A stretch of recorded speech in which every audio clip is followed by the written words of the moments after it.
Carrie.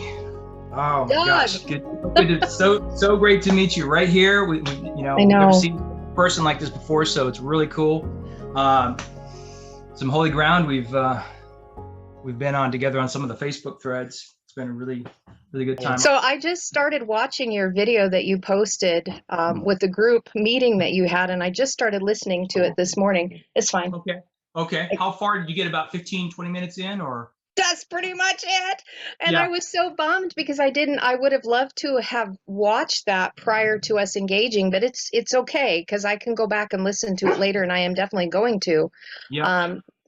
Because you've got so much great information historically of what was happening at that time and the things of Yeshua and what was transpiring, because those writings were so significant for the day, and there's so much that we can glean out of them.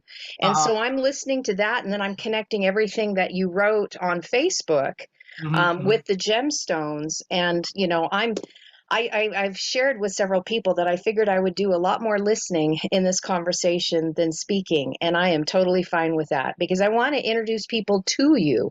I want them to know of your work because we're sharing the same things, but from different perspectives. And we all need to be bridge builders because we're all coming to these same conclusions.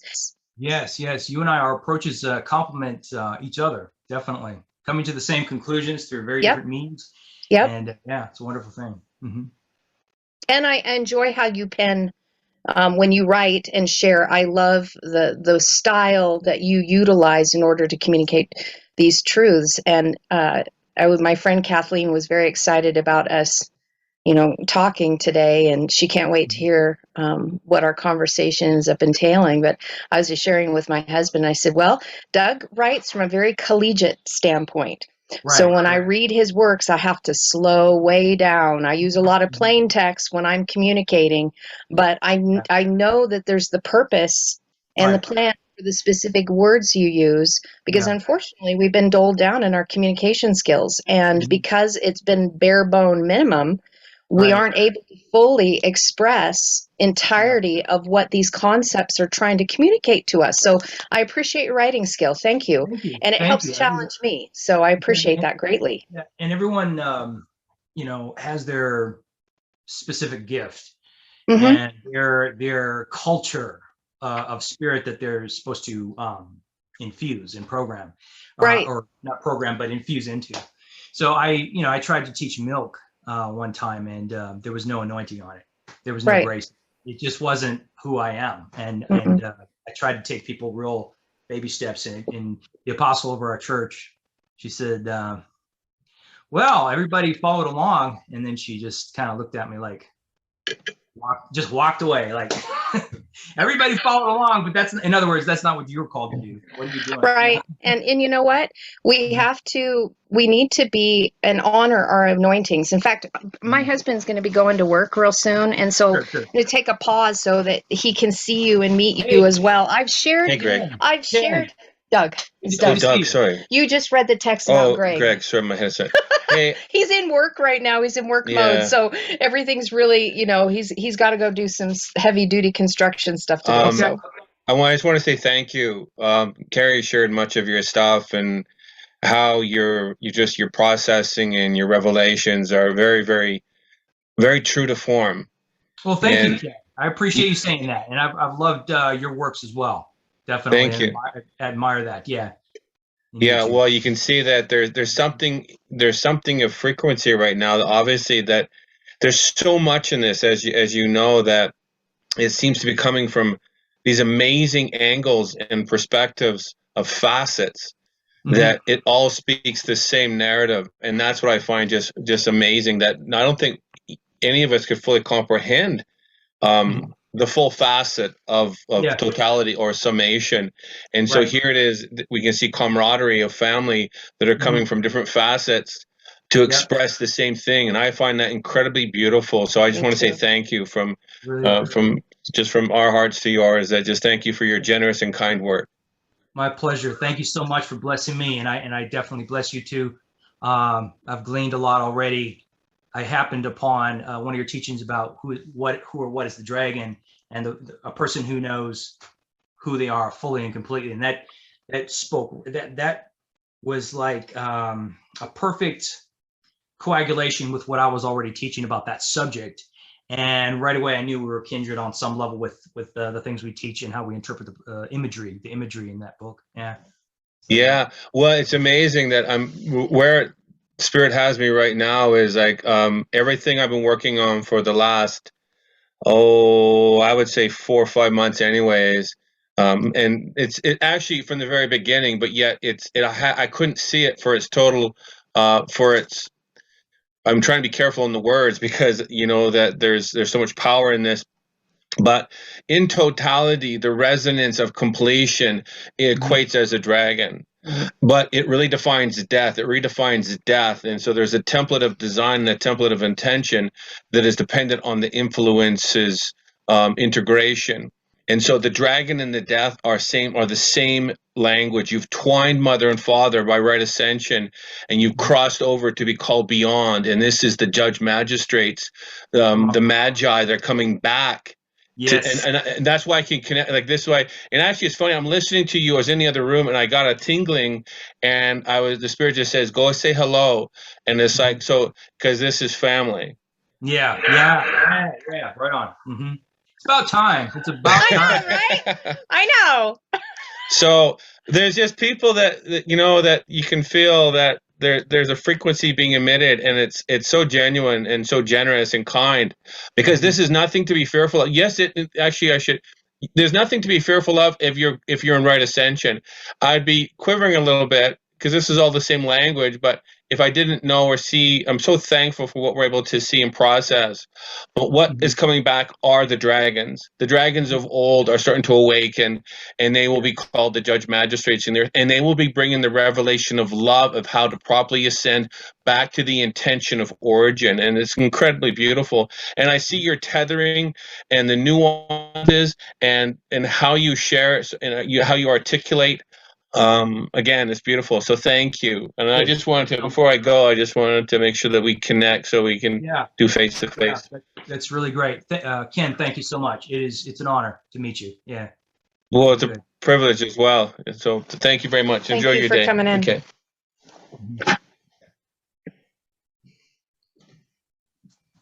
Well, that was just awesome.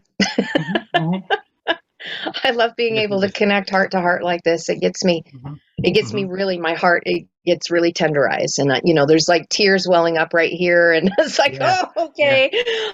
Right on. I know it's already starting. It's already starting. Yeah.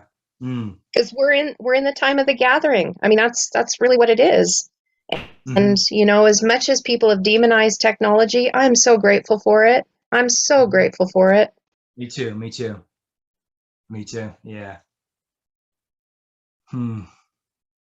So wherever I am wanting to just let the Spirit lead today. You know, like whatever is on your heart to share. You have an idea of our channel and the things that we share. And, you know, my heart has really been on the book of Revelation lately. I haven't done a lot of that as far as sharing it or broadcasting it, because there are such deep concepts contained within the book Gileana. That's what it is in Aramaic, because it means the uncovering or the revealing of that which was hidden. And so, you know, in Greek, it has to do with where we get apocalypse from, and we just know that it means the revealing of that anointing process and who and what this book is about. And so I'm deferring to you on this one, because like I said, I haven't shared or broadcasted much out of this, other than I did a little bit of a breakdown of the 144,000 to try to bring clarity to the heart issue. Because when I go into the sod level of the scriptures, I see, because sod actually means intimacy. And that is the deepest level of scriptures as seen through the Jewish sages. Oh, yeah, and I'm vibrating with that so strong right now. Yeah, it's the company. It's beautiful, Doug, because it talks about a group of people that are in close deliberation in intimacy. That's the sod level. And so when we bring forth these truths, it's such an intimate, what I would say, holy, set apart moment that I haven't really done much public speaking about it, except for those who have a knowledge of that already. And so when you began bringing these truths up about the gemstones and all of that, I mean, it touched me so deeply because of the level of what is being transmuted in and through us as we are changing and growing into this maturation process. So I want you to share whatever you want to. And if it dovetails, like, because you're comparing Revelation, the book of Revelation, you're talking about the gems, you're going back into Genesis 1, and the Olive Tav, the Alpha Omega. And I may add a few things because I like being able to go back and forth.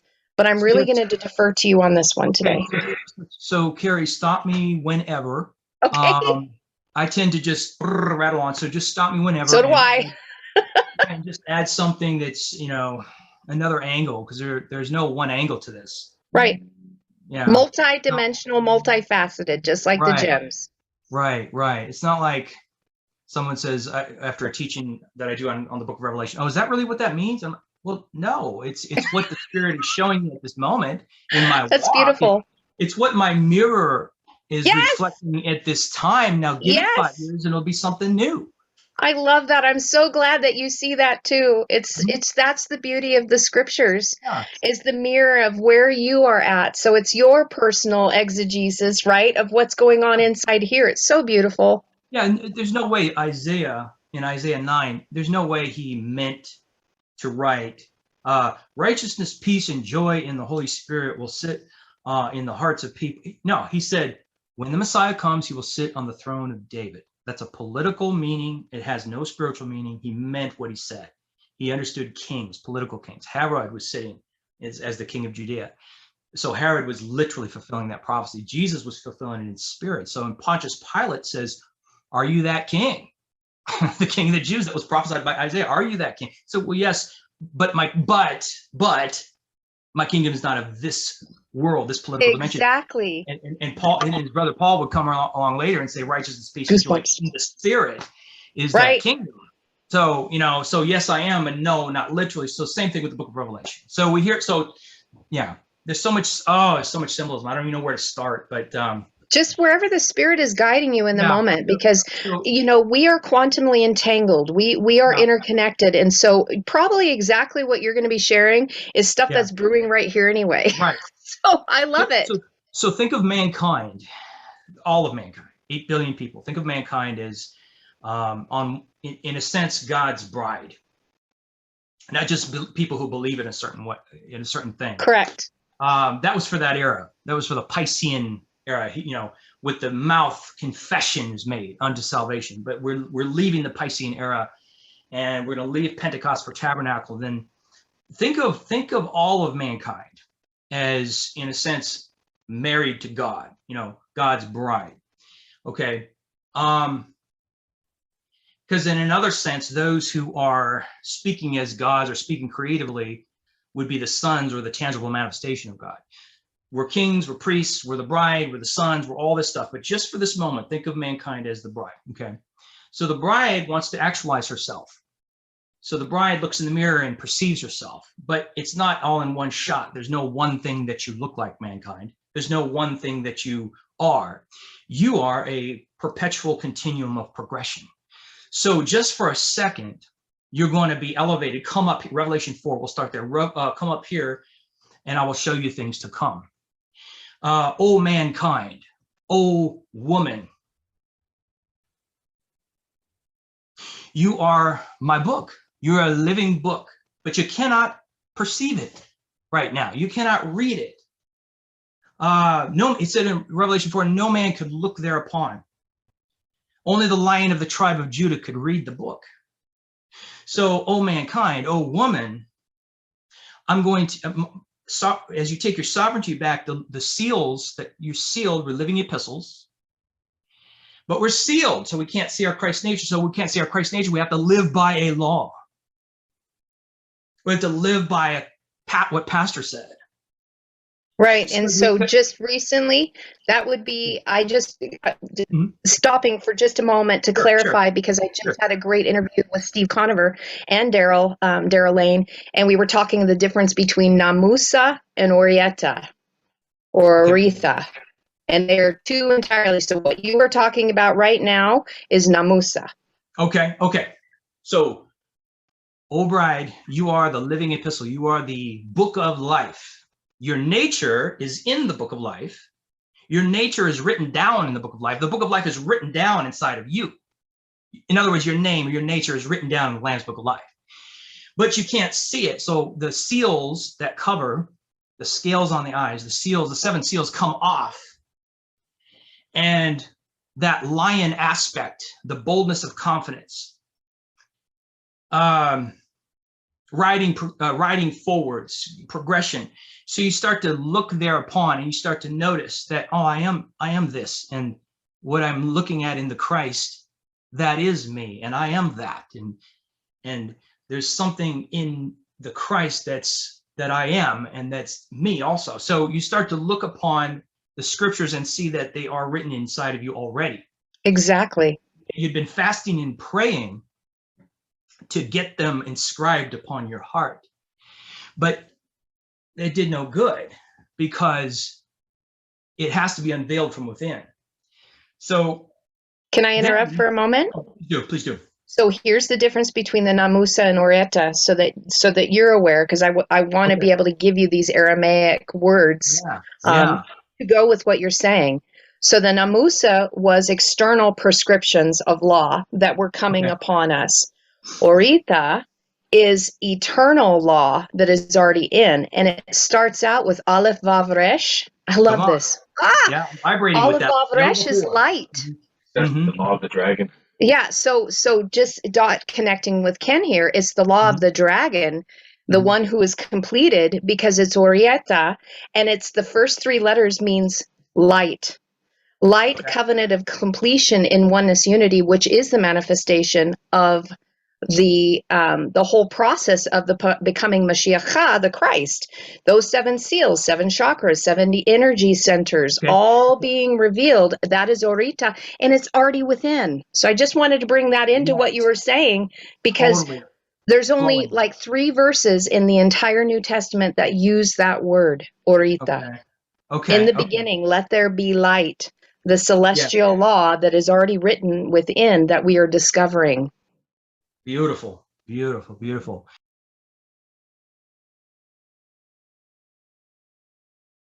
So, so we start to see that we are that book already. Yeah. There's one image. Now, there are many images that describe the same process or the same thing. So now I'm going to show you how the trumpets and the vials of oil. Now, I'm coming from a little more of a Kabbalistic mentality, even though I didn't derive it from Kabbalah, but that's the mentality that I'm coming from. Okay, so we hear spirit like a trumpet, but we transform like disintegrating oil. So the oil, Jesus said, she poured this oil on me for my burial. So there's an ignorance that needs to be erased. Let me say it again. There's an ignorance or lack of identity, negative self-imagery, not knowing who we are, so we try to compensate by stepping on the competition and being the best we can be, and being insecure. All that is ignorance of who we are. So that has to be transmuted into something beautiful. So there has to be an erasure or an erasing of ignorance as to who we are, identity, so we can really love ourselves. We have to love ourselves just for who we are, and then the relationships are enhanced, that we love others just for who they are, and we receive that. We become good receivers of love just for who we are. So, but here's the next picture I want to give. Your spirit, it hears one way, and it's one picture and does one work, and the soul body fusion is the time and space version of what the trumpet did in a moment, in the twinkling of an eye. See, every time we hear Rhema word, every time we hear God and really hear spirit with understanding, it's the trumpet of God, and 1/3 of us, 1/3 of our being is transfigured. So but then it takes time and space and increments, usually. That amazing explosive transformation happened in a moment, and your spirit was transfigured. Peter's spirit was transfigured in the moment of the vision on the housetop in the trance. you can go eat with a Gentile.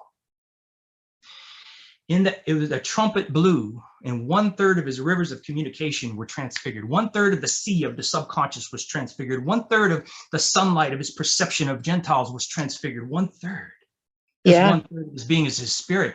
But the Apostle Paul, about a year later, poured the oil, and it says the vials of the wrath of God. But let's just say this: the oil that disintegrates and buries old things. The oil so good. Yeah, the oil of its intentionality. So in the moment, Peter hears on the rooftop, he hears the trumpet blast, and it transfigures 1/3 of his. Because okay, let me give some backup real quick. Okay, I'm following you. This is just good. This is great stuff. Let's compare. These are the ones I have memorized. 2 through 5 on the trumpets. Okay, so let's compare the trumpets and the vials. Okay. 2 through 5. Okay, so second trumpet takes out 1/3 of the rivers. Second oil, I say oil, let's say vial. Second vial takes out all of the rivers, 1/3 of the rivers, and then all of the rivers.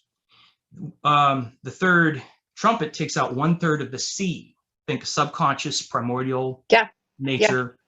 1/3 of the sea. The third vial takes out all of the sea. I see where you're going. Okay. The fourth trumpet takes out 1/3 of the sunlight, mentality, worldview. So the fourth trumpet takes out 1/3 of the sunlight. The fourth vial takes out all of the sunlight. Right. The fifth trumpet takes out it removes everything except for the mark of Christ. So it takes out the mark of the beast. Let's say that. For that, each generation, the 2 marks are different for each generation. Right. But the fifth vial removes even the seat of the beast. Okay, so these are in order. John didn't do that intentionally. They were recorded probably in different months, but they just so happened to be in order by spiritual procession. So Peter is on the housetop and he hears the trumpet of God. Jews and Gentiles are the same, bro.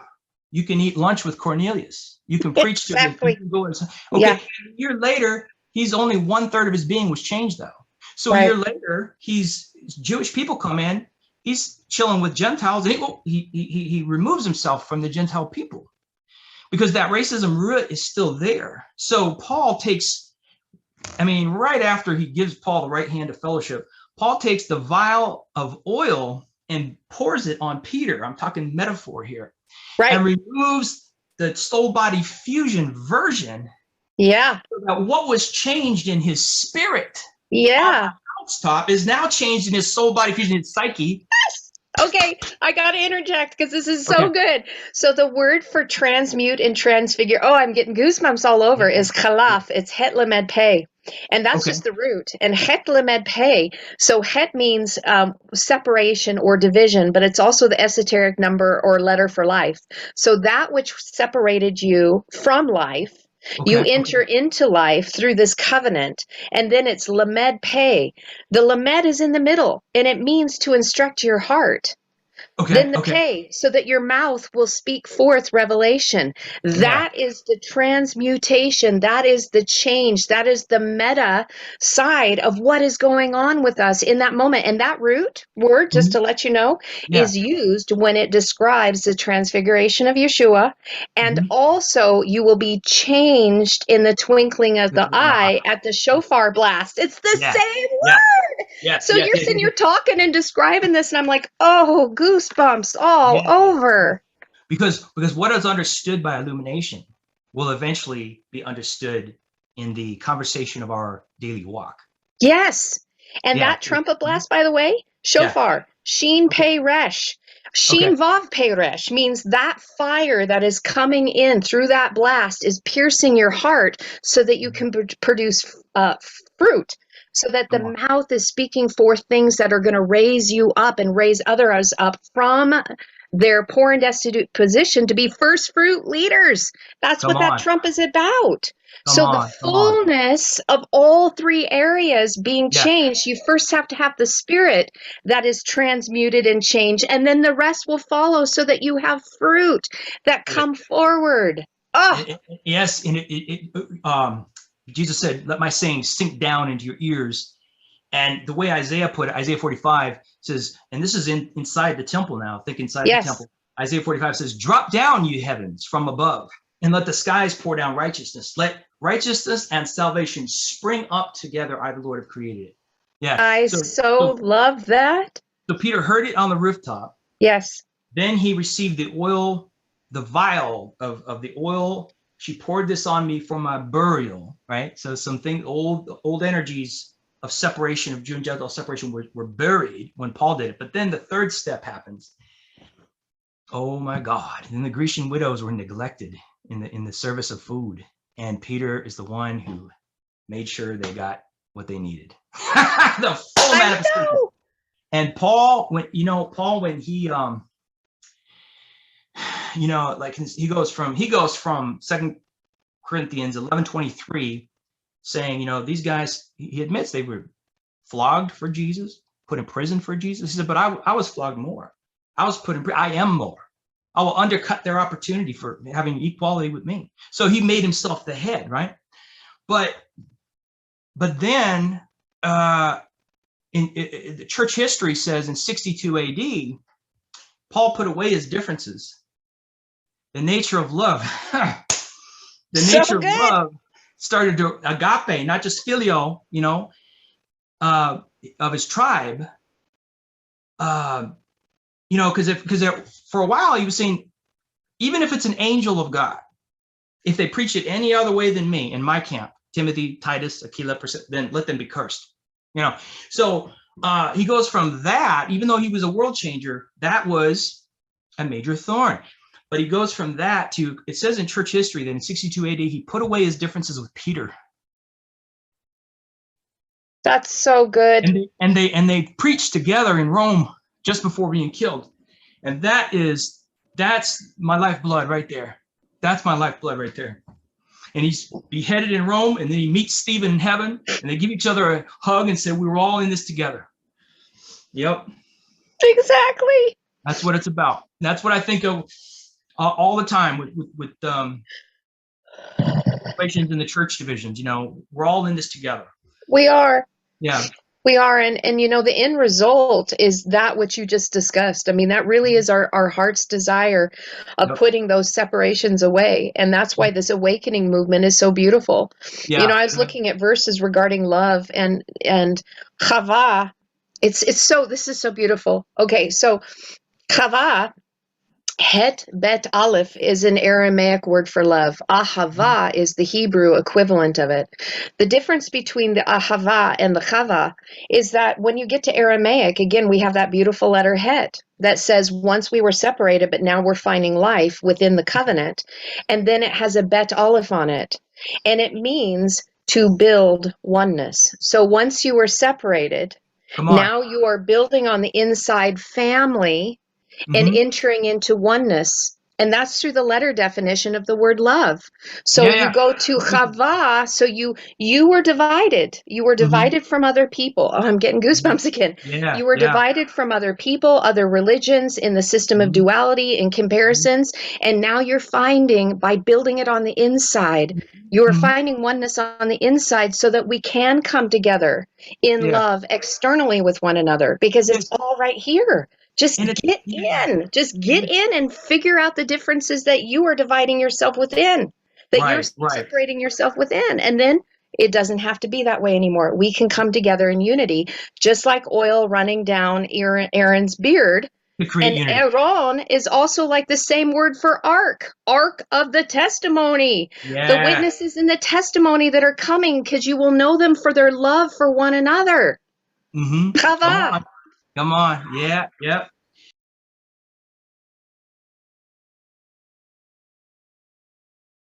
Paul, again, he goes from writing, the middle wall of partition between us is gone. We're all one. But then he still has these ways of giving people over to Satan for destruction. He still has all these ways. But then you go watch Paul. It's okay. We go in increments. It's okay. We go in increments, and it's okay. We're embraced through the process. Because look at what Paul already starts doing. in Acts 21:21. Acts 21:21. The Apostle James basically rebukes Paul in front of everybody. He says, look, we hear a rumor that you have forsaken Moses, that you don't keep the law anymore. And instead of rebuking him back, he takes the high road and he goes ahead and he does the oblations with the other Jewish Christians. And he takes the high road instead of what he did before, when Barnabas, the Holy Ghost said, separate me, Paul and Barnabas, for the work I have called them to do. But then Paul left it because he didn't like John Mark.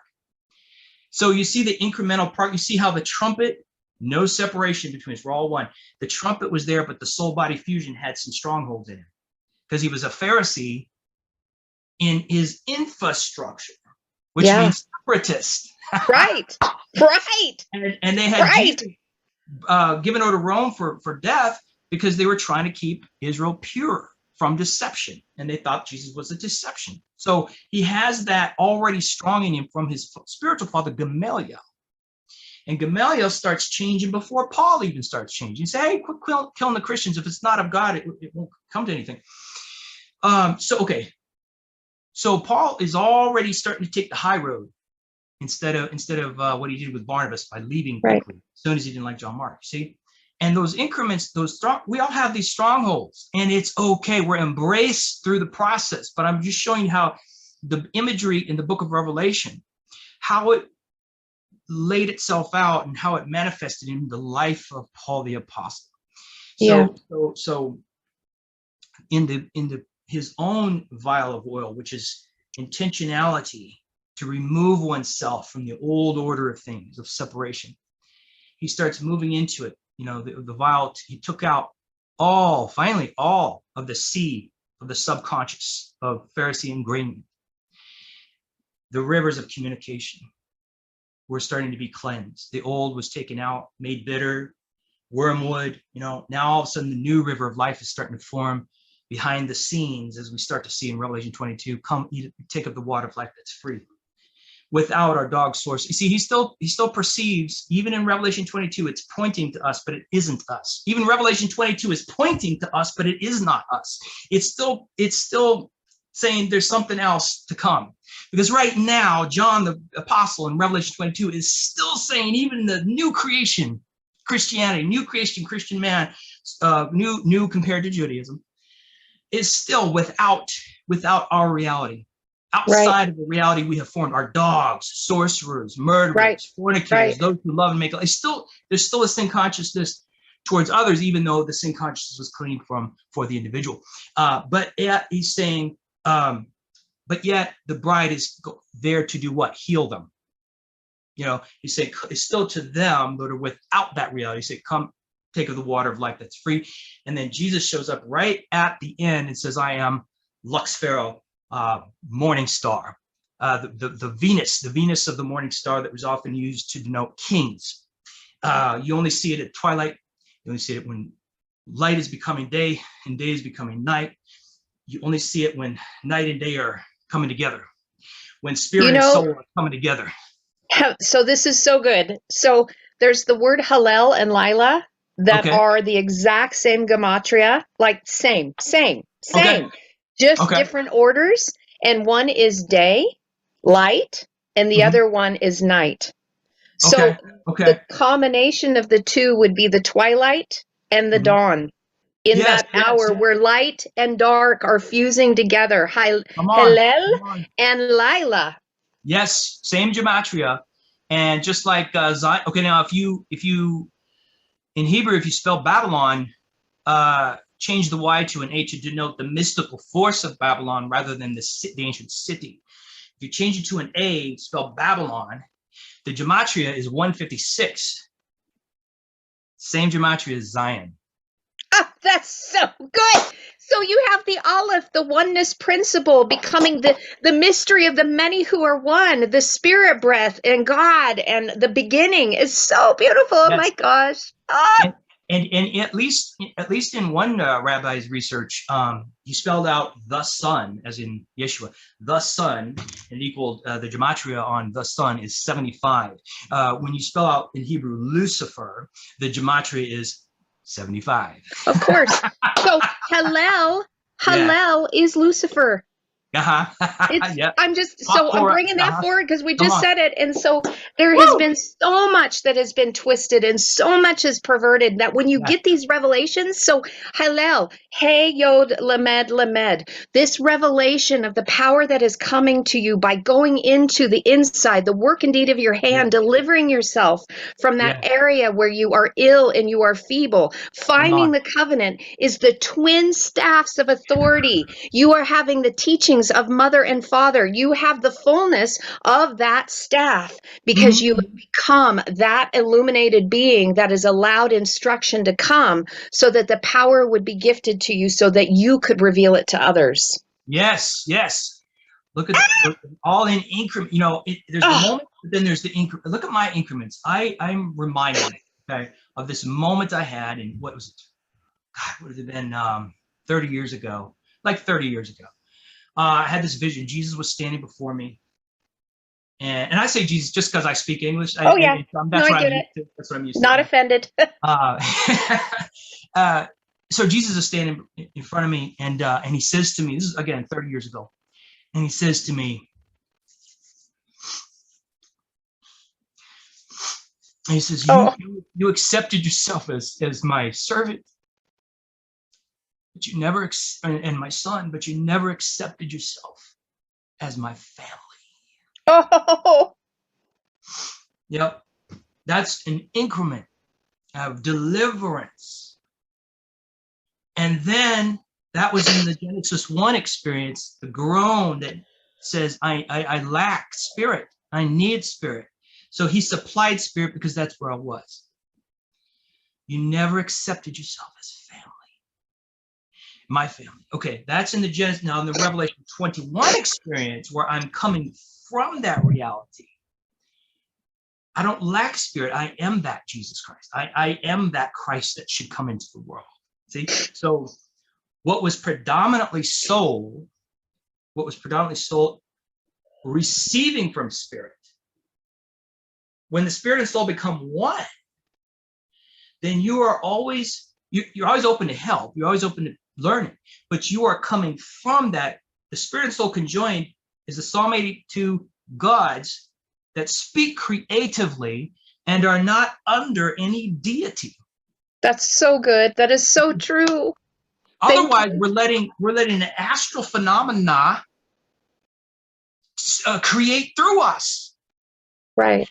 We're not creators as long as we're under a deity. Let me tell you, I had a vision long ago. It wasn't a vision, it was an encounter. And I did not have the understanding of it at the time. So in 2005, oh God, I was at a James Gall, and this is going to lead up to us as creators. Okay. So I was at a James Gall conference, and he said, some of you are entering rooms in heaven right now.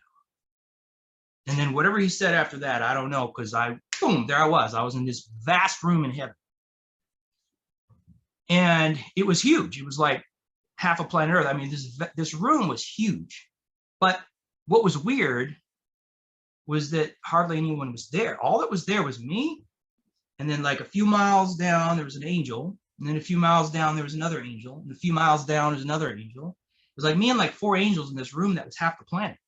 It's like, what on earth? What is going on? So I'm waiting for, okay. You know, like the prophets would say to God, what is it, Lord? You know?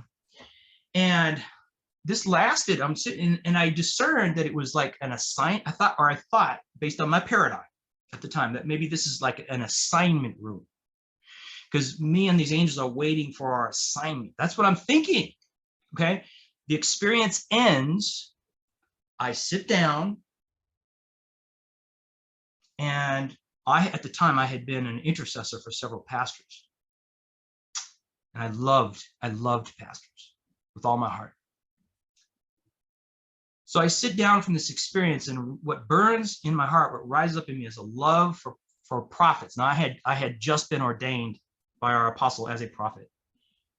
But all of a sudden I have this burning, passionate love for prophets. And then I started prophesying to the famous prophets, so to speak. Right. And I thought, oh, so that encounter must have been that God infused into me my assignment for the next few years. That's what I assumed. Now, that was 2004. And literally about 5 days ago, whew, okay. Oh my God, I got to remember everything, so many details. So about 5 days ago, I'm taken back into that room. Wow. Vast, huge room that's as big as planet Earth. And it smells musty. It's like nobody's been here. Oh. Long time. It's musty. No one's there. And I see a memory in that room. I see a memory. And whether, I don't know, this is subjective here. Whether you want to call it the Elohim, whether you want to call it what the Sumerians would say, that people from the sky came and altered our DNA, whether you want to say it was something else, but 250,000 years ago, a major evolutionary leap happened, and we became the human race that we are today.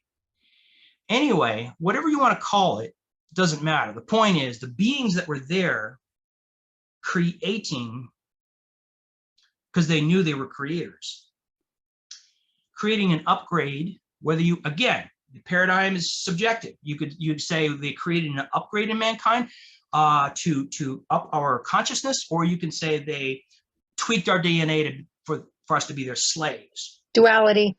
Right. Either way it goes, here's the point of the vision, is not to say what I think about any of that. The point of this vision was this look on their face was like upset.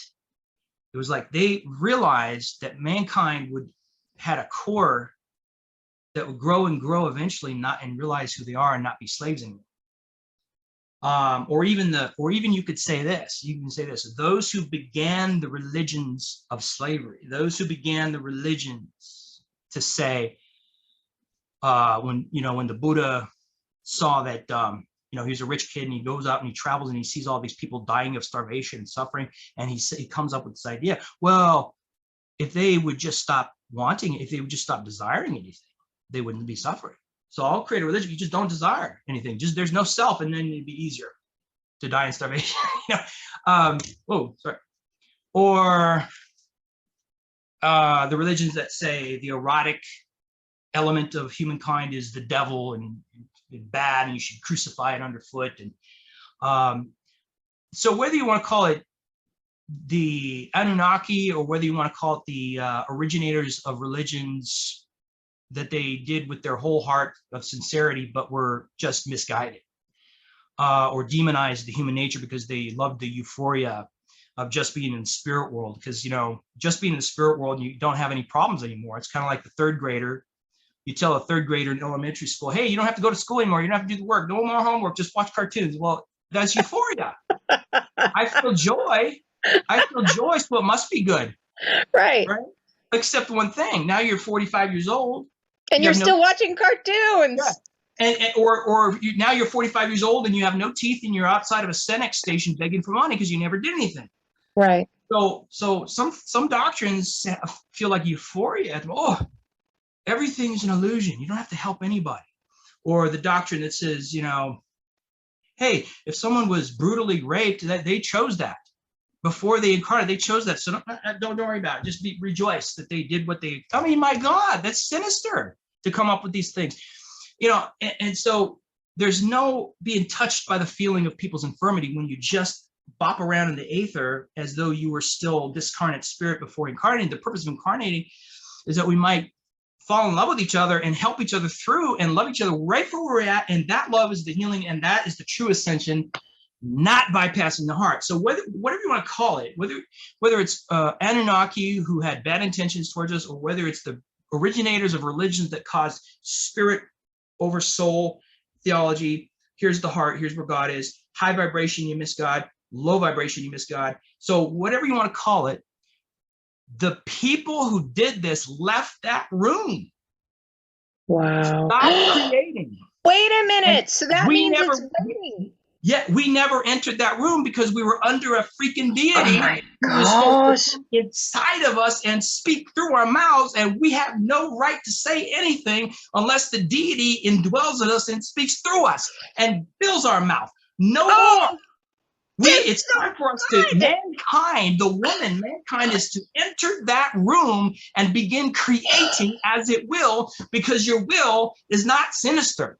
The heart is not deceitful above all things. The No, heart it's is not. beautiful when you bless it, when you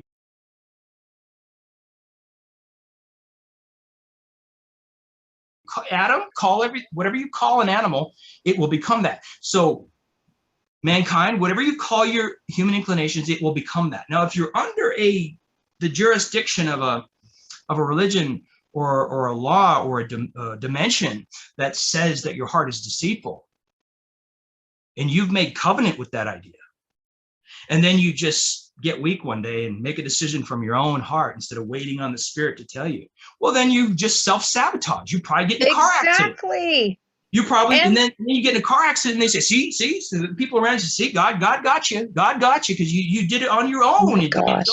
You know, you don't do your own will, do God's will, you know. And so we've been under these deities that we thought were supposed to speak through us.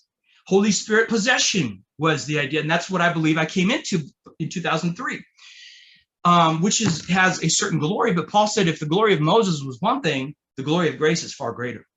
And I'm saying if the glory of grace is great, then the glory of consciousness and the heart is far greater. That's so good, Doug. That's so good.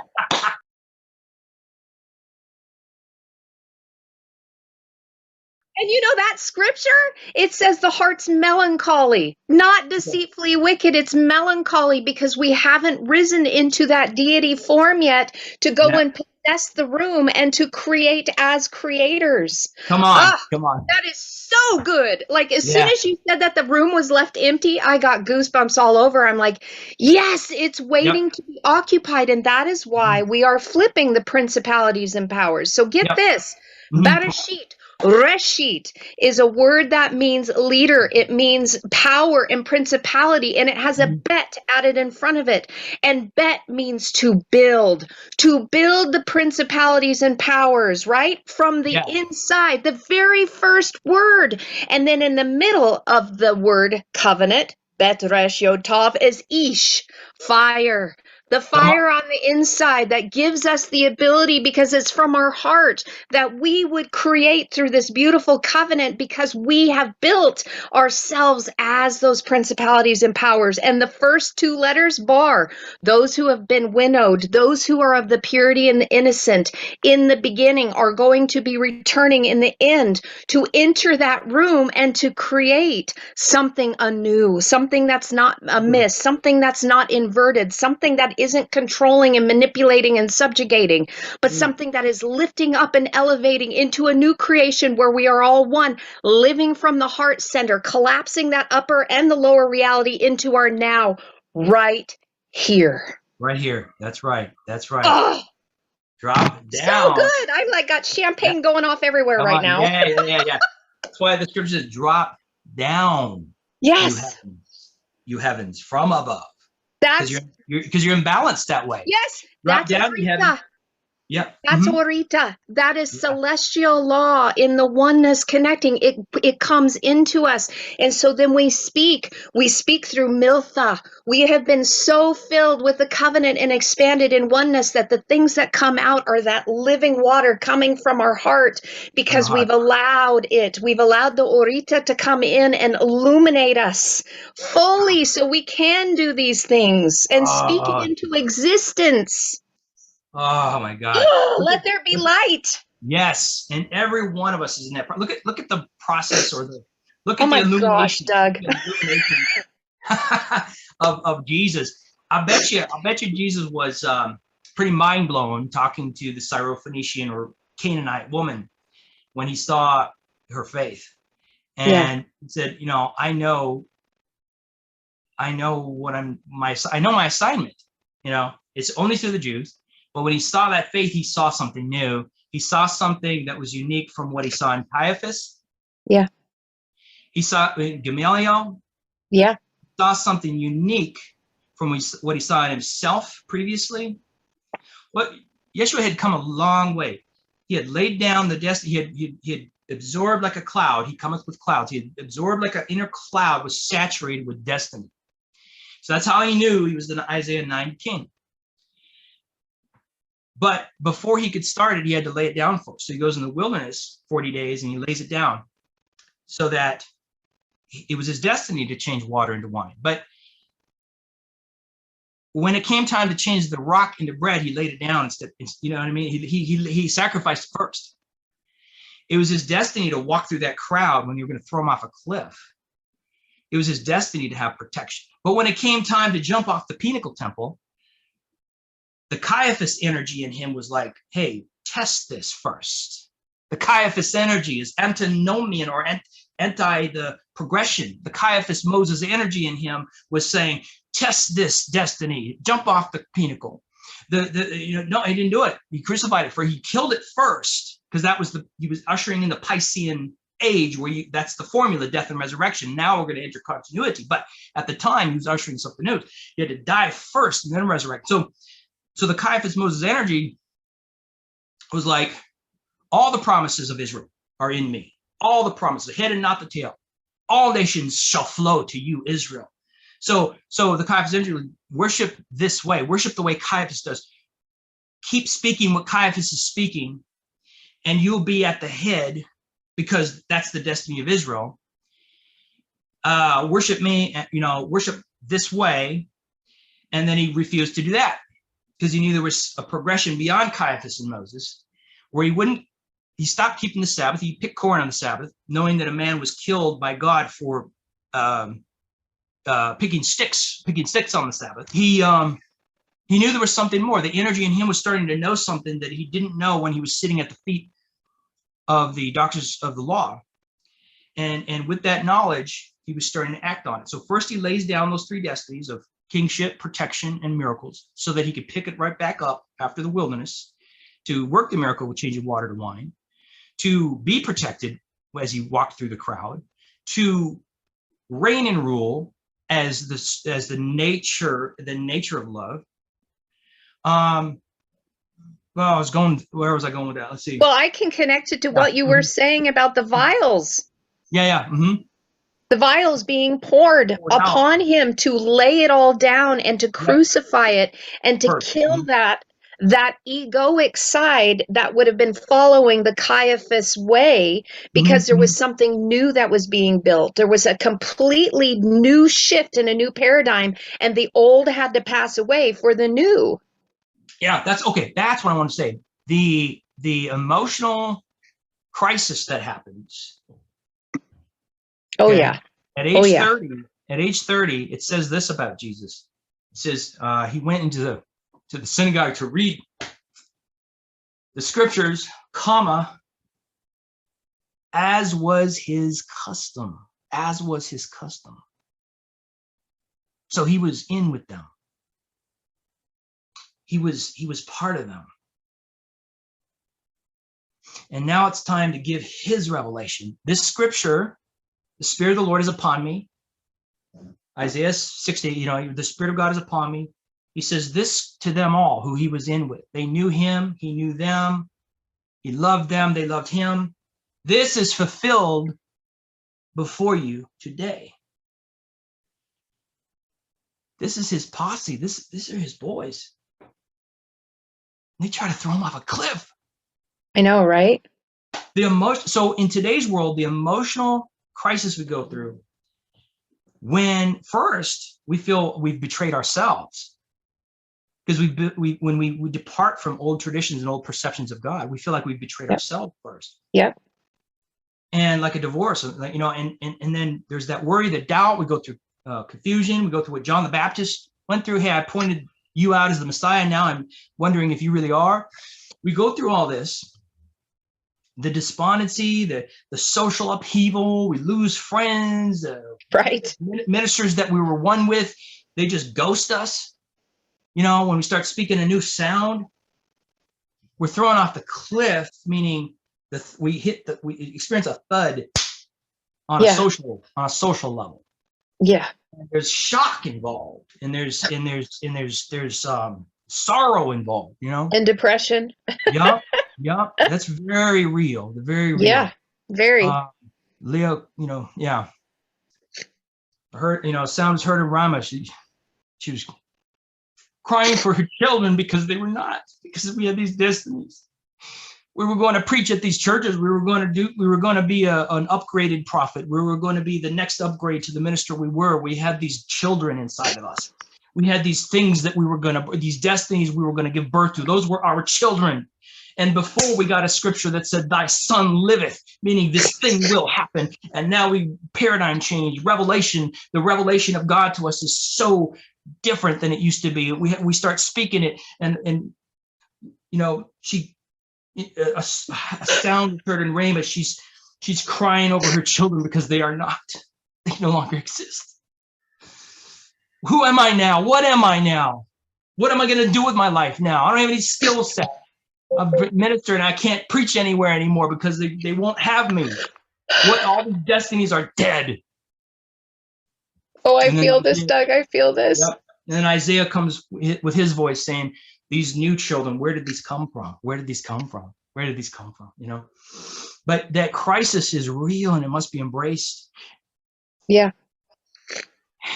That's because it all has to diminish, you know, it has to implode on himself. It's like that Phoenix moment, right? Mm-hmm. Where we allow it all to be burned down, those of the former, so that the new Phoenix can arise. Right, and it can be seen as fully transformed outside of that egoic, you know, it's a new creation, a completely new creation. But sometimes, you know, even in our own perception, sometimes we have a little self-sabotage, or some of the old mindset. Yeah. The soul realm still has a little bit of that religious energy. Oh, yeah. And, so we become, in the metaphor, scripture, literal, and then metaphor, John the Baptist, and then full reality. Right. We're not even in the metaphor anymore. We're just full reality of the God in us. But in the in-between stage, so what happens is we're being rejected. We're speaking a new sound. So now we are perceived as, well, you're not married to Christ anymore. Oh, watch this now. Watch this now. You're not married to Christ anymore. And you just, you're looking at all these other religions and seeing the light in them. You're totally deceived. The harlot back then. Yes, I knew you were going to go here. It is so good. Yep. The harlot, yes, it was a woman in those days who was not married to one man, but took in seed from all men. But this is, even in the eyes of John the Apostle, when he was writing this, he thought what he was saying was evil. But it's what I would call the holy whore. Because this is you're going to get some thumbs down on that one, but I totally get it. Yeah. It's the holy harlot. Because what's happened is the mankind, the woman, has left her sphere as the beast because she counted her number. What did Peter and John want to call fire down from heaven? And Jesus said, you don't know. You not know what spirit you are. Exactly. They hadn't counted their number. They couldn't discern the manner of man they were. And so when we have 7 heads and 10 horns, the 7 is perfection of ordinances. 10 ordinances.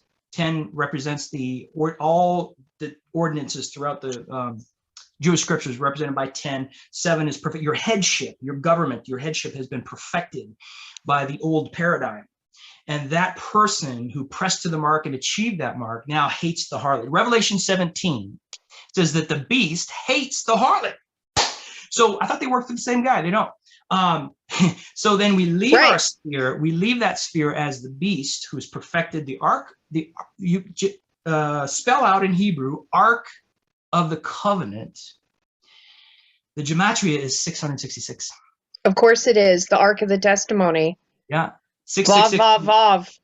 All right. In Psalms, is it 19:11? So in the Psalms, it says, referring to God, he hid himself in darkness. The gematria on he hid himself in darkness is 666. Wow. So wow. this is wisdom. This is for those who have understanding. The perfected man in the old order of things, hates the harlot because it's not perfected in one dimension anymore. It's divorced that one dimension.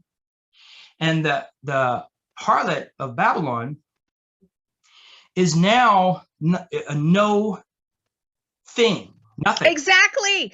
Mm-hmm. No time, no space, no thing. Right. No one thing. No. You're not married to one thing anymore because you've grown those out of that clothing, not under tutors and governors, at the time of point of your perception or the Father. And so now she can inhabit all things. Jesus said, all things are delivered to me from the Father. You know, his perception of God fathered the reality of all things, because he saw it in the Syrophoenician woman. He saw it in the Samaritan woman. He saw it in the polytheist Roman centurion in Matthew 8, who worshiped the god Jupiter, but also saw the light in the Jewish people and contributed to the temple. He's a universalist. So he's a Roman centurion worshiping Jupiter, but he also sees the light in Judaism. And Jesus looks at him and says, you have more faith than Caiaphas, child. You more faith than anybody in Israel. He saw that light in him. So now this Solomon in 1 Kings 11, where he builds abodes for Astarte. Right. Chemosh, the god of his great-grandmother Ruth was Chemosh, the Moabite. Astarte, Chemosh, anyway, three different deities he creates abodes for. The rabbi's narrative was that God was displeased with him, but I say from my spirit that was him outgrowing the single-dimensional Yahweh stream of consciousness, and he was outgrowing it, and he came into what had been darkness was now light. He said, in the dedication of Yahweh's temple, he said, God said he would dwell in the thick darkness. And I know, right? Yeah, it's only darkness until we see it. I know. And so we have to be brave to go into that. And that is going to create the new, I have got goosebumps all over me. So, okay, simmer down, Carrie, because I get so passionate about this and I get excited and champagne. So the word for woman who rides the beast is anatha. Okay. And anatha is the same word for wife. Okay. We are moving from the bride paradigm to the wife paradigm, and the wife is considered the queen. This is the fullness of the royalty of the message of those who are sitting as the principalities and powers that are fully crowned, of fully illuminated, of what I guess Kabbalah would say Adam Kadmon. The fullness of the crown and the glory and the illumination is going from the bride to the wife, the anatha. So many times when you see the word woman, it's actually wife. And the church does not preach or teach about the wife. They hold it as the bride. But here's this. So the bride, okay, simmer down, Carrie. You got me passionate, Doug. You got my heart stirred. I'm like, woo, let's have a good time here. So the bride is in a place of lower maturation. She's in the place of being set apart, duality. So when we think and we hold on to the bride paradigm and we say that we are the bride of Christ, we are not allowing ourselves to become one with Christ. You are only one with Christ when you are willing to go into the thick darkness. Once you go to the place of full maturation, of entering into becoming the wife, which is the chambers of intimacy where you become one and everything diminishes. Those vials are poured on all three parts and the fusion happens inside as one in the place of intimacy. This is the secret of the ancient Hebrew wedding that you have fully described. I love you so much. My heart is so full right now. Oh, it's beautiful. It's so beautiful. Oh my gosh. Chemical marriage. Yeah. So 1,000 years after Solomon, the rabbis wrote the oral tradition about him, and they said, well, God was displeased with him for loving these foreign women. See, spirit and soul. The man, the initiatic blueprint spirit, must love the feminine energy of the soul. Yes. Because right now we've got it ingrained.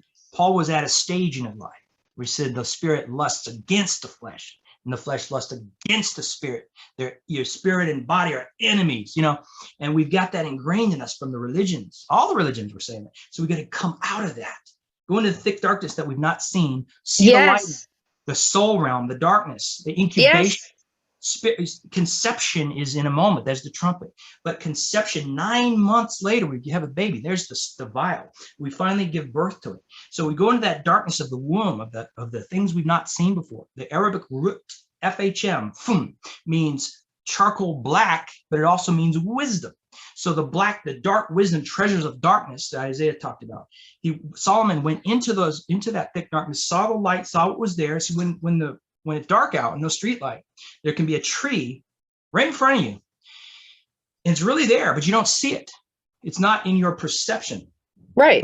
But the morning light comes up. Right. You see the tree that was there all along.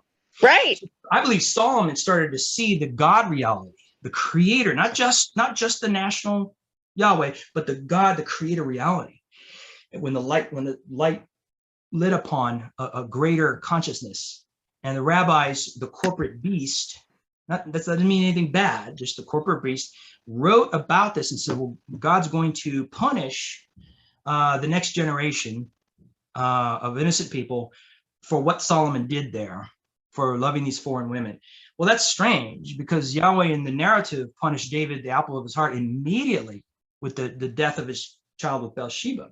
So that's not like Yahweh to just, so the truth is they didn't know what to do with the fact that they think Solomon sinned so grievously, but yet nothing bad happened. He had peace. The name Solomon means peace. Peace. So spirit. So when we say the harlot of Babylon, she was fornicating with all the kings of the earth, what you're saying is Solomon grew in his consciousness, had expanded consciousness, loved women, foreign women, and his spirit and soul conjoined. And so when go ahead. Shlomo, Vav on the suffix side means he connect to the darkness. Come on. So you got it right. I'm not studying that, but that's a perfect synergy. Perfect synergy. I know. So he connected to the darkness, and shalom means to be completed and perfected in mind, body, and estate. You know that in 2011, when I allowed I intentionally took my sovereignty back, and my spirit and my soul started to conjoin. And now I have more power and authority to decree things for people now than I ever did when I was. Absolutely. Absolutely. There's the power. There's the authority. There's the true mantle is you, not a deity putting it on you. Even though there's a glory to that. So beautiful. So Babylon is a phase where the religious eye, the religious perception sees what we're moving into and hates it. We start speaking things, and you start remembering where you've heard those things before. Let me say it again. This is the images in the book of Revelation are our life story. Yes. We start teaching things, and we're like, wait a minute, I've heard this before. And I don't just mean in the celestial realm before you're born. I mean this is what I mean. I've heard this before. Oh yeah, I remember. This is what people were teaching when I was calling them heretics. Oh, that's so good. Oh my gosh. This is what these people were teaching long ago when I said they're the whore of Babylon. Oh my gosh. And now I'm that. So then we have to come to that single eye, where instead of double energy, the illumination, we're speaking from illumination, but there's still that energy in the soul that says, oh, I don't know about this. I'm still in distress over it. Still feel like, oh, I've abandoned myself, and then if given time, you go through the trumpets, you go through the vials, you go through the lake of fire, Song of Solomon says, my love is a vehement flame. You take in a revelation in the fire properties of God. Our God is consuming fire. Start burning the ignorance away. And next thing you know, you perceive it a second time. Yes. And now it's the woman descending, coming from the heavenly realities, healing the nations.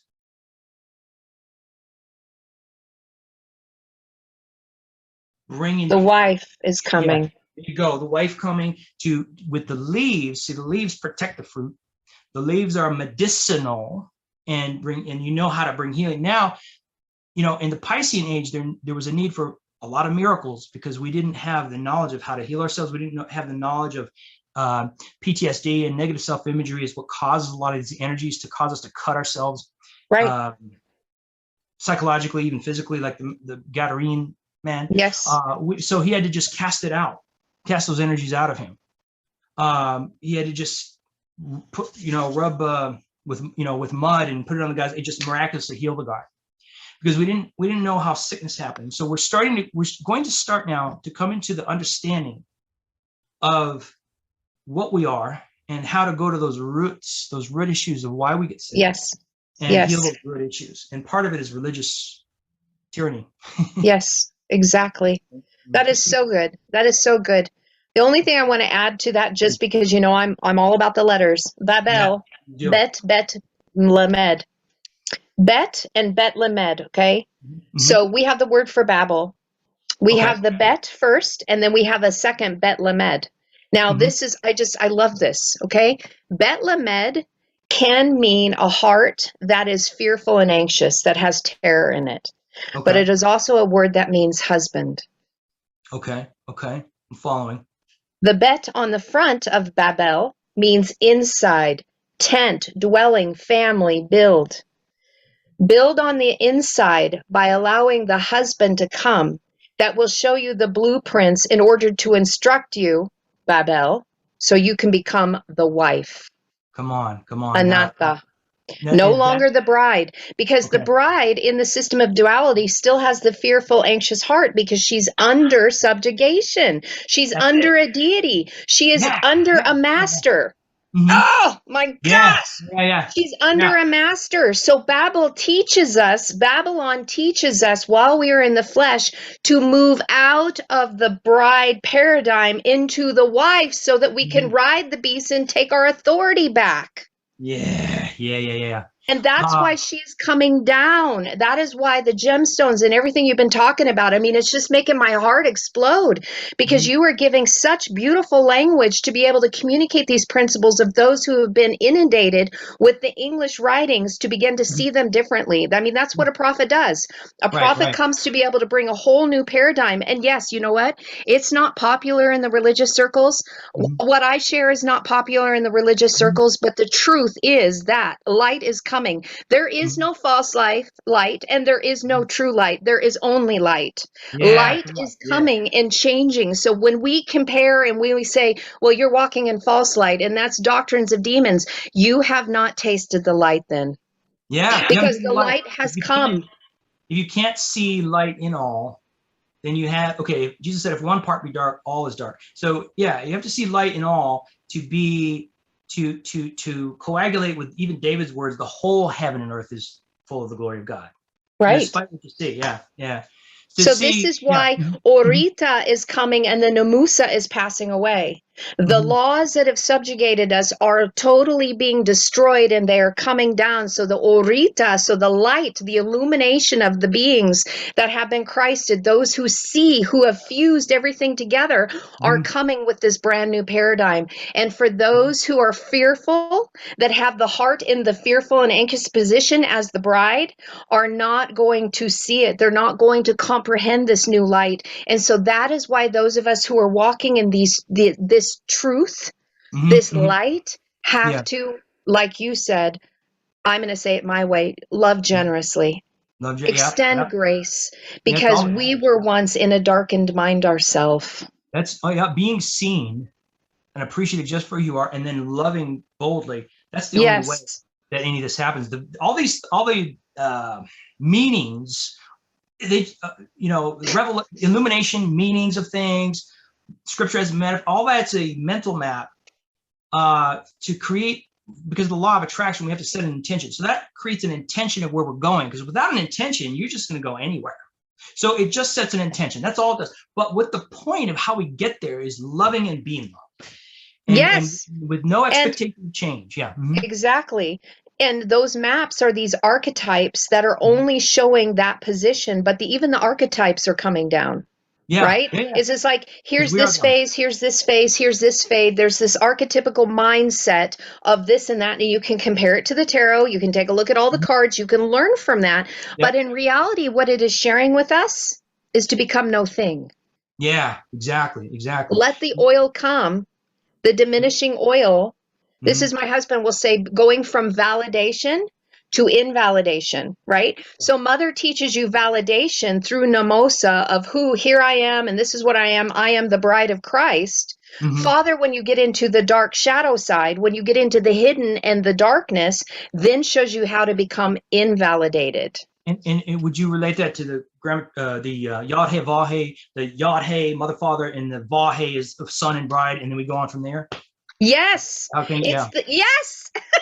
It's from the bride to the queen, and that template was meant to come as the seraphic message, as the angelic fiery seraphim that would come with this message to say, we're burning everything down so that you can truly come. So this inverted matrix will cease to be, and you guys will stop harming one another, and you will operate out of one love, as one soul, as one life, as one being, and you will no longer seeing yourself separate. This is what true life is. This is Chava. So Chava was taken out of Adam. Eve was taken out of Adam, and it means the mother of all living. But it's saying you were once separated, but now you found life because you connected and expanded your heart, and now you are all one. And you see that. That is what life is. That is what life abundant life is all about. Beautiful, beautiful. It is incredible. So mankind has been on this search, has been hunting and chasing. So when you talk about the Piscean and going into the age of Aquarius, that's exactly it. And we are seeing the diminishing of this dual system, this bipolar system that has been beating itself up. We got to have more light. No, there's too much light. Got to have dark because we got to find balance. This new system and this new message and this new sound that is going forth is bringing equality in a place of balance and harmony, and respecting both light and dark as equal. Come on. Yeah. So as one. Hillel and Lila. Yes. And even murder was the beginning of murder from the biblical perspective was because of what God accepts or doesn't accept. The idea that God accepts this sacrifice but doesn't accept your sacrifice. Duality. Energy. So if I say to my own Cain and Abel, God loves it when you pray and fast, but he doesn't love it when you your hobbies, your career, your sexual nature, he doesn't love that. So that creates rage. All of it's your children. So you tell your children, you're not my child. Get in that room, 20 years, that child will want to kill you. So you tell your emotions, your emotions aren't the real me. What? They're not I'm not the real you. So then you put it in the darkness of subconscious, and it comes back in an evil form to try to kill you. Yes. Oh my gosh, that's so good. That's why we have to do our shadow work. That's why we have to go into that darkness, to root it out, to bring it into unity and stop separating. Higher self shames the lower self. Lower self wants to kill the higher self. And we're conflicted. And why do you think we have bipolar, and why do we have mental diseases? Right. One of the worst crises God taught me many years ago. Said, okay, you go ahead, because I was one of the worst crisis moments. And God started to teach me. He said, I want you to hug it like it's your child. I want you to hug it. I want you to feel all of it. Yes. And watch this now. When I felt it, when I allowed myself, instead of running from the pain, says, no, I'm just going to go into my room and shout hallelujah for 2 hours so that I can keep a high vibration. And if I keep a high vibration, I won't feel any of this. Well, that's God taught me the opposite. Go down into it and feel all of it. And what happens when I allowed myself to feel all the pain, it intensified to an unbearable pitch. And then in about 30 seconds, it was gone. It was gone. It's so amazing. Yeah. And because the higher and lower conjoined, and they can handle it together. They can handle it together. But I know. But when one is alone, it can't handle it. It's gonna go nuts. It's gonna go insane. One can't handle it alone, and so bypassing is not a good thing. We're going into an age of continuity, spirit, soul, body, appreciating everything, including, and the sexuality thing is so important that we bless our sexuality. Yes, that we bless everything. I'm gonna bring up a document, a writing from the Middle Ages. Two brothers. I can't remember their names right offhand. they wrote this thing called treatise on the left emanation, and it was about the glory above, the Abba and the Ima above, Yes. and then Adam and Eve. This was all in the celestial before it all manifested. Adam and Eve were the hermaphrodite, the masculine feminine conjoined, the Adam and Eve, and then just below that was Samael and Lilith. Now Samael is the name of the devil in Jewish, and the actual name of the devil in one of the devil in Jewish lore. So Samael, and then Lilith was the feminine energy of the so-called adversary. When they were demonizing women, when they were, when she said the name of God, they said she was a demon. When Jesus cast demons out and he wasn't keeping the Sabbath, they said, well, he does it by Beelzebub. So just because a group of Bible believers say something's the devil doesn't mean it's the devil. You know what I mean? So in this treatise on the left emanation, we said that you got the glory above, Abba, Ima, Adam and Eve in the middle plane, and then you had Samael and Lilith in the infernal realm. This were the microcosm that all exists within us. Exactly. So Samael and Lilith were also a hermaphrodite. They were all one, just a conjoined being. And they said that they were seeing this revelation. Said that Lilith was the prophetic aspect, that she was climbing the ladders of the prophetic, but they still were so used to, as we see in Isaiah. Was it 37? Talks about Lilith will find her rest in the desert, the screech owl. Yes. They were so used to screech calling, owl. Yes. Yeah. They're so used. In the Darby translation, it still says Lilith. Wow. And everything else says screech owl. But anyway, so that it was known even to the prophets, this concept. And I have so much to say about Lilith. Anyway, so they said that they recognized that Lilith was the prophetic aspect that climbed the ladder up to the higher realms of the prophetic, but they still were so programmed to call her evil that they did, and but what I'm saying is that's a good picture, of the subconscious darkness. If we bless it, Adam, whatever you call a thing, it will become. If we bless it, then it acts in its most sacred way, conjoined with the higher nature. And when the higher and lower nature become one, they create something new immediately. And that new creation is one breath that will always be a orbiting star, and an orbiting star will never impose upon another person. Exactly. You just explained the fullness of sovereignty. And that's what it is, because my husband says it all the time. It will not encroach on another because it's come to the fullness. Now, Lilith is from Lila, and it has a tav added. So the revelation that is coming, oh my God, Doug, this is so good. Like, I'm connecting all these Hebrew words to what you're saying. So as Lila is climbing, she's bringing revelation up from the depths of despair, and she is bringing it up so that she can make covenant in the darkness, in revealing the light, Hillel. It's like Lilith is climbing to connect to the light of Hillel so that they can come together in oneness. And that's why the Tav is there, because the Tav means covenant. It means completion. It means the end. So you have the Aleph and the Tav, the beginning and the end, the Alpha and Omega that are completely uniting, that have once been divided, that have come together. And this is why we need to stop judging these things and allow it to be the way it's supposed to, because it's already set in us to do it. It's when we've taken the religions of man and we've subjected ourselves to the deities above us that don't allow Lilith to climb up to bring the revelation, so that we can take all of it and intertwine right here. So beautiful. Like, I'm so glad that you're sharing this stuff. You're like helping me connect so many dots. It's like, now people can begin to connect. It's like I would love to talk again with you about Lilith, and let's have a whole nother conversation. I want to do this again because you are a bridge builder in a huge sense with your prophetic gift. And it's like taking all of this raw material that Ken and I have been trying to bring forth, and then marrying the two to say, look, let's look at these things different. Let's shatter these paradigms, and let's rise up and let the oil rise so that it can diminish us, and we can step in that room where it has been musty and mildewy, waiting for us to come in to be the responsible creators now that are operating in wisdom through the place of the heart. Yes. And just to bridge to the next episode we do, I want to share a vision. I had this vision several years ago of me when I was born. And when I was born, my spirit shouted these words: I am Lilith, and I am one with God.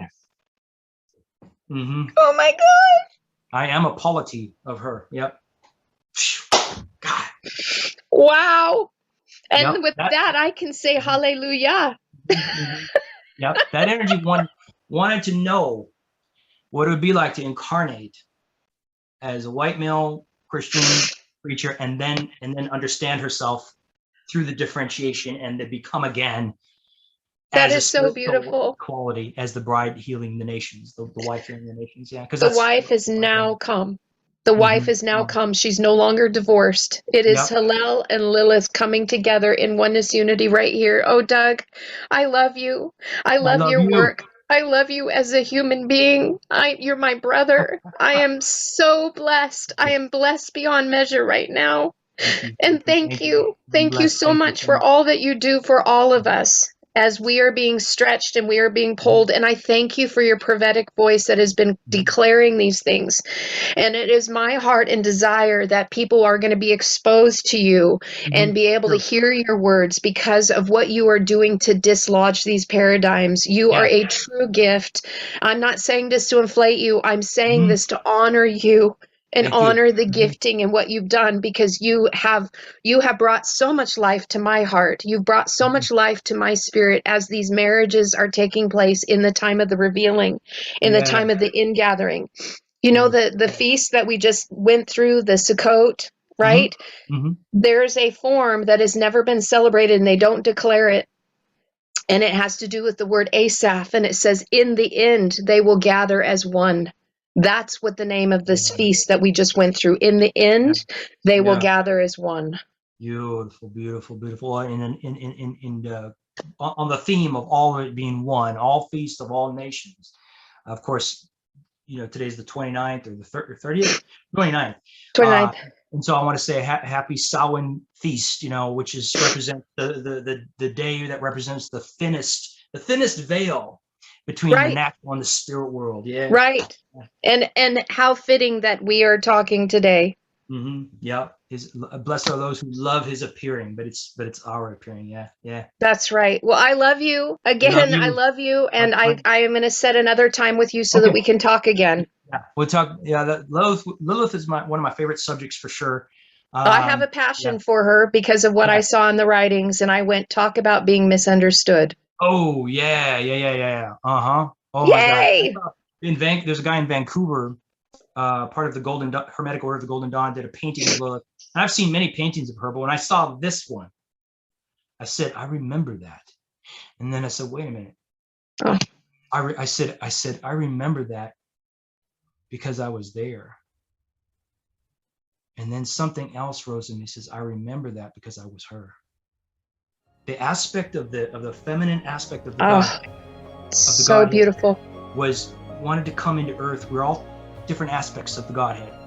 You know, we're all different aspects. And yes, we are. The Lilithian consciousness it's holy, but it's demonized by the religious side. But right. It's that's why when I'll go into much more detail.